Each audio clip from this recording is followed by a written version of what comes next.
ಮನೆಯ ಅಂಗಳದ ಸುಪರ್ದಿಯಲ್ಲಿ ಪ್ರಾಣಿಗಳ ದೇಹ ಸಿಕ್ಕಿಲ್ಲ ರೀ, ಮನುಷ್ಯನ ಅಸ್ಥಿಪಂಜರಗಳು ಸಿಗ್ತಾ ಇದ್ದಾವೆ.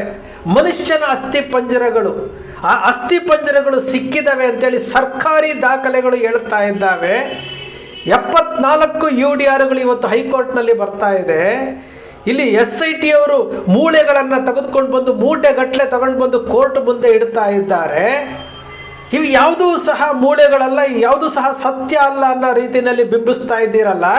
ನಾಚಿಕೆ ಆಗುತ್ತೆ ನಿಮ್ಮನ್ನೆಲ್ಲ ನೋಡ್ತಾ ಇದ್ರೆ, ನಾಚಿಕೆ ಆಗುತ್ತೆ. ನೀವು ಮನುಷ್ಯರ ನಾಚಿಕೆ ಆಗುತ್ತೆ. ಒಂದು ಕಣ್ಣು ಎದುರುಗಡೆ ಇಷ್ಟೆಲ್ಲ ಅನ್ಯಾಯ ಆಗಿದೆ.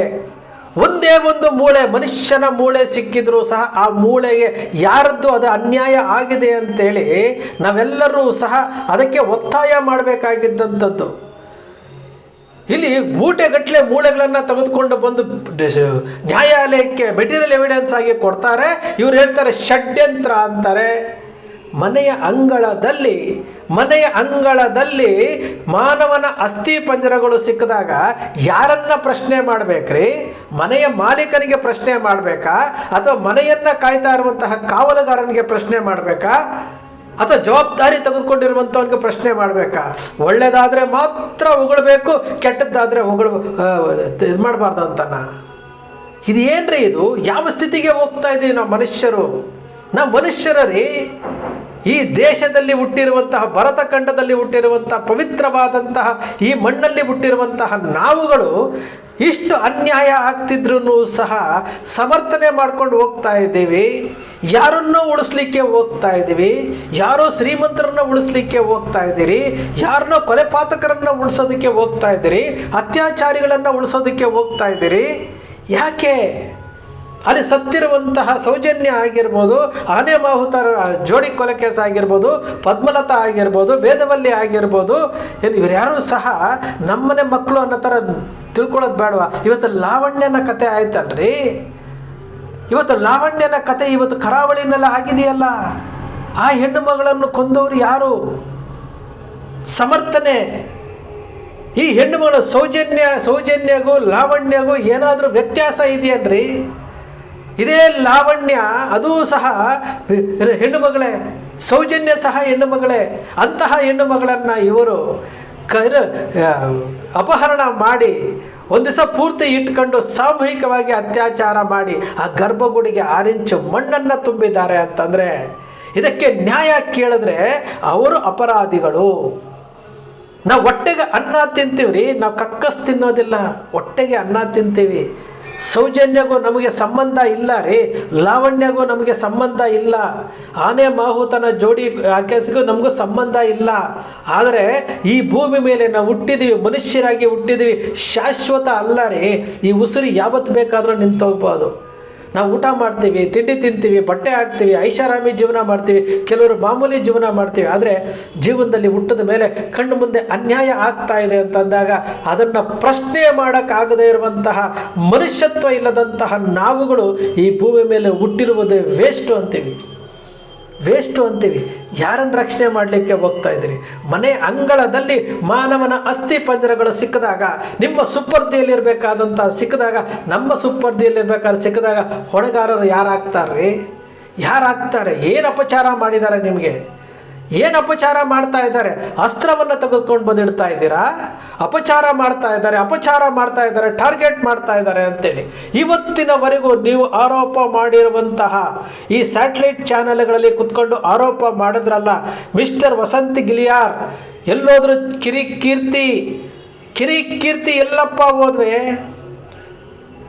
ಬೆಂಗಳೂರಿನ ಫ್ರೀಡಮ್ ಪಾರ್ಕ್ನಲ್ಲಿ ಒಬ್ಬ ಪತ್ರಕರ್ತ ಕೇಸರಿ ಟವಲ್ ಹಾಕೊಂಡು ವಿಶ್ವವಾಣಿ ಮೀಡಿಯಾಗೆ ಕುತ್ಕೊಂಡು ಮಾತಾಡ್ದಲ್ಲ, ಚಿನ್ನಯ್ಯನ ವಿಚಾರವಾಗಿ ಮಾತಾಡಿದ್ರಲ್ಲ, ಧರ್ಮ ಸಂರಕ್ಷಣಾ ಸಭೆಯಲ್ಲಿ ಮಾತಾಡಿದ್ರಲ್ಲ, ಮಿಸ್ಟರ್ ಕಿರಿಕೀರ್ತಿ ಎಲ್ಲಿ ಹೋದ್ರಪ್ಪ?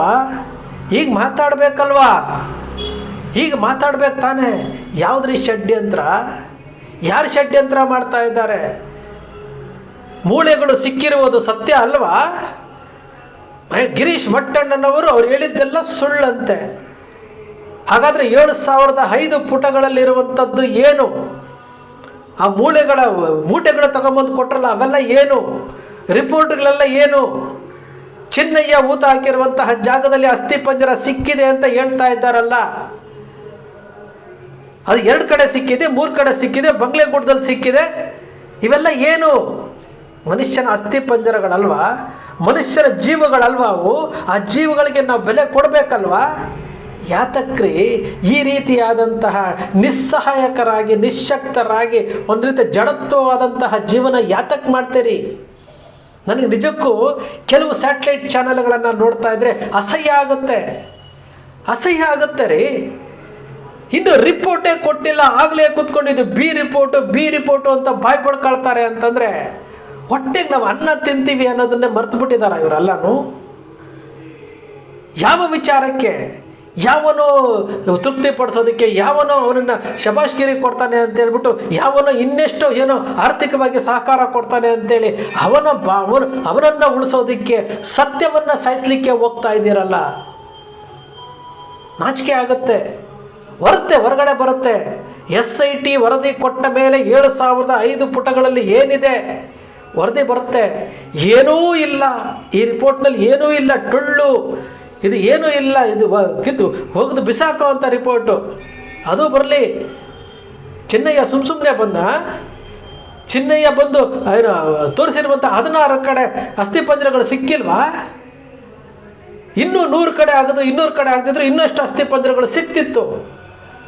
ಬೆಲೆ ಇಲ್ವಾ ಇದಕ್ಕೆ? ಎಲ್ಲಿವರೆಗೂ ನಾವು ಹೊಟ್ಟೆಗೆ ಅನ್ನ ತಿನ್ಬೇಕ್ರಿ, ಬೇರೇನೋ ತಿನ್ನಬಾರ್ದು.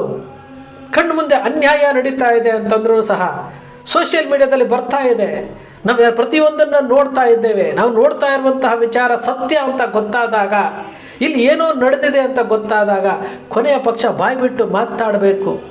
ಇವ್ರಿಗೆ ಅಸ್ತ್ರ ಸಿಕ್ತು. ಸಮೀರ್ ಕೈನಲ್ಲಿ, ಸಮೀರ್ ವಿಡಿಯೋ ಮಾಡಿದ ತಕ್ಷಣ ಅಸ್ತ್ರ ಸಿಕ್ತು. ಹಿಂದೂ ಮುಸ್ಲಿಂ ತಗೊಂಡು ಬಂದರು. ಈಗ SIT ರಿಪೋರ್ಟ್ 7,005 ಪುಟಗಳ ರಿಪೋರ್ಟ್ ಕೊಟ್ಟಿದ ತಕ್ಷಣವೇ ಆ 7,005 ಪುಟಗಳಲ್ಲಿ ಏನೂ ಇಲ್ಲ, ಕ್ಲೀನ್ ಚೀಟ್ ಕೊಟ್ಟ ಮೇಲೆ ಯಾತಕ್ಕೆ ಬಾಯಿ ಬಡ್ಕೊಳ್ತೀರಿ? ವೆಯ್ಟ್ ಮಾಡಬೇಕಲ್ಲ, ಎಲ್ಲವನ್ನು ಹೊರಗಡೆ ಬರಬೇಕಲ್ಲ. ಈ ದೇಶದ ಜನ ಯಾತಕ್ಕೆ ಈ ರೀತಿ ಆಗೋದ್ರು? ಸ್ವತಂತ್ರಕ್ಕೋಸ್ಕರವಾಗಿ ಲಕ್ಷಾಂತರ ಜೀವಗಳನ್ನು ಬಲಿ ಕೊಟ್ಟಂತಹ ದೇಶ ನಮ್ಮದು. ಸ್ವತಂತ್ರಕ್ಕೋಸ್ಕರ ಎಂತೆಂತಹ ವೀರ ಯೋಧರು ಬಲಿ ಕೊಟ್ಟರು, ಎಂತೆಂತಹ ಪ್ರಾಮಾಣಿಕ ನಾಗರಿಕರು ಬಲಿ ಕೊಟ್ಟರು. ನೀವುಗಳು ಐಷಾರಾಮಿ ಜೀವನ ಮಾಡ್ತಾ ಇದ್ದೀರಿ, ಹೊಟ್ಟೆ ತುಂಬ ಊಟ ಮಾಡ್ತಾ ಇದ್ದೀರಿ, ಒಳ್ಳೆಯ ಜೀವನ ಮಾಡ್ತಾ ಇದ್ದೀರಿ. ಕಣ್ಣು ಮುಂದೆ ಹೆಣ್ಣು ಮಕ್ಕಳಿಗೆ ಅನ್ಯಾಯ ಆಗ್ತಾ ಇದೆ. ಇಷ್ಟೆಲ್ಲ ಆಗಿದೆ. SIT ರಚನೆ ಆಗಿದೆ. ಸುಪ್ರೀಂ ಕೋರ್ಟಲ್ಲಿ ಸೌಜನ್ಯ ಪ್ರಕರಣ ಬಂದಿದೆ. ಇಲ್ಲಿ ಆನೆ ಮಾವುತೊಂದು ಕೇಸ್ ಕೋರ್ಟಲ್ಲಿದೆ. 74 UDRಗಳಿದ್ದಾವೆ. ಎಲ್ಲವೂ ಸಹ ನಿಮ್ಮ ಕಣ್ಣು ಮುಂದೆ ಹೇಳ್ತಾನೆ ಬರ್ತಾ ಇದ್ದೀವಿ. ಆದರೂ ಸಹ ನಮಗ್ಯಾಕೆ ಅನ್ನೋ ಒಂದಷ್ಟು ಮನಸ್ಥಿತಿಗಳು ಈ ಟೈಮ್ನಲ್ಲೂ ಸಹ ಮನೆಯ ಅಂಗಳದಲ್ಲಿ ಸಿಕ್ಕಿರುವಂತಹ ಮಾನವನ ಅಸ್ಥಿ ಪಂಜರಗಳನ್ನು, ಅಲ್ಲಿ ಮೂಳೆಗಳನ್ನು ಕಂಡಿಡಿದ್ರೂ ಸಹ ಅವರನ್ನು ಸಮರ್ಥನೆ ಮಾಡ್ಕೊಳ್ಳೋಕ್ಕೆ ಹೋಗ್ತಾ ಇರುವಂಥ ಜನರನ್ನು ಕಂಡಾಗ ನನಗೆ ಅಸಹ್ಯ ಆಗುತ್ತೆ. ಒಬ್ಬ ದೇಶದ ನಾಗರಿಕನಾಗಿ ಅಸಹ್ಯ ಆಗುತ್ತೆ. ರಿಪೋರ್ಟ್ ಕೊಟ್ಟಿದ್ದಾರೆ, ಮಾತಾಡಬೇಕು, ಧ್ವನಿ ಎತ್ತಬೇಕು. ಪ್ರಜಾಪ್ರಭುತ್ವ ರಾಷ್ಟ್ರ ನಮ್ಮದು. ಸಂವಿಧಾನ ಕೊಟ್ಟಿರುವಂತಹ ಹಕ್ಕುಗಳನ್ನು ಪ್ರಶ್ನೆ ಮಾಡುವಂತಹ ರಾಷ್ಟ್ರ ನಮ್ಮದು. ಇಂತಹ ಪ್ರಜಾಪ್ರಭುತ್ವ ರಾಷ್ಟ್ರದಲ್ಲಿ ನಾವುಗಳು ನಿಶ್ಶಕ್ತರಾಗಿ, ನಿಸ್ಸಹಾಯಕರಾಗಿ, ಸತ್ತ ಪ್ರಜೆಗಳಾಗಿ ಕೇವಲ ಕೆಲವಷ್ಟು ಜನ ನಾವು ನೋಡ್ತಾ ಇದ್ವಿ. ಕೆಲವಷ್ಟು ಜನ ಈ ಪ್ರಕರಣದಲ್ಲಿ ಎಲ್ಲಿ ಹಣ ಸಿಗುತ್ತೋ, ಎಲ್ಲಿ ನಮಗೆ ಲಾಭ ಸಿಗುತ್ತೋ ಅಂತ ಮಾಡ್ಕೊಂಡು ಹೋದವರು ಅಂತ ಭಾಳ ಜನ ನಾವು ನೋಡಿದ್ದೀವಿ.